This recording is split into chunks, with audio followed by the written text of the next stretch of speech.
we talk a lot about the fact that God was the first farmer. God planted a garden. God invited human beings to work right alongside him, right there.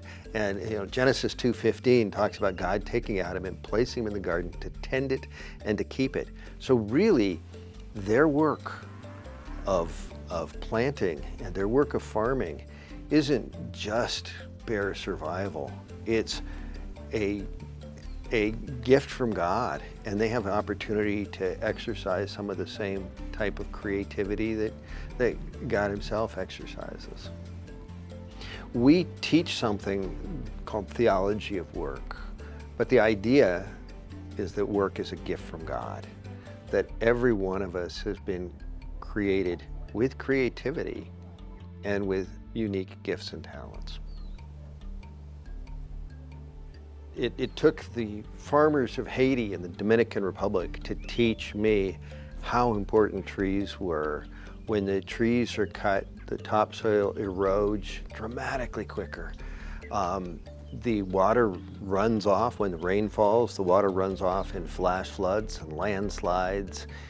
So the two primary assets of the people we're trying to serve, their soil and their water, were both lost due to deforestation.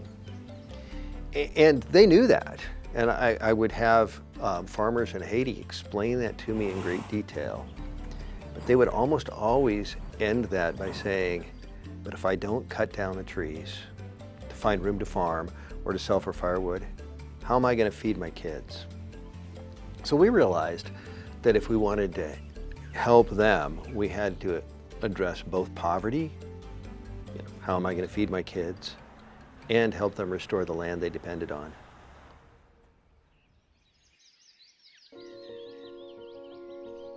But when you're thinking about people using their hands and their talents, I just wonder to revisit the idea that the people we serve, they are really the key to the whole story.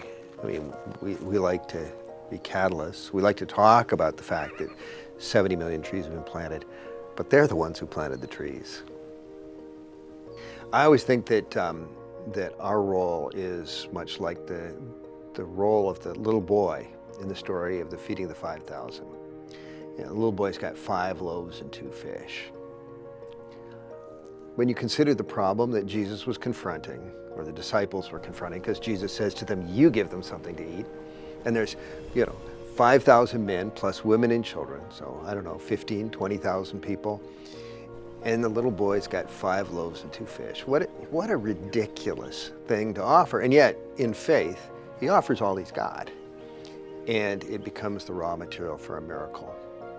And I think that that's where my faith has grown, is time and time again, I've seen the tiny things, planting a single tree, a donation of $20, whatever, little things, God multiplies in ways that I never could have imagined. I mean, I think of those early days, again, going back to planting these spindly little seedlings in the hillsides in Mexico, or, the tiny budget that we had. And I now look at the 70 million trees that have been planted. I look at the nearly 500,000 people whose lives have been changed. Wow, I never expected that those 5 loaves and 2 fish would be multiplied in such a way.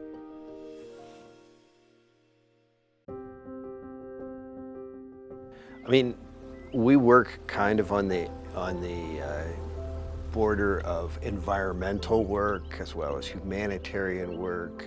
And a lot of times people use phrases like, save the planet, save the what, and the realization that we're not the savior. The planet has a savior. We have a savior. Thank God that I am not called to be the savior. And that's been really important. So then the next question becomes, what role do we have? Well, each of us have gifts and talents. We know from the parable of the talents that everybody was given at least one talent to invest on behalf of God's kingdom. It's very easy to do for people instead have come alongside them so that they can release their own talents and release their own gifts and put those to work.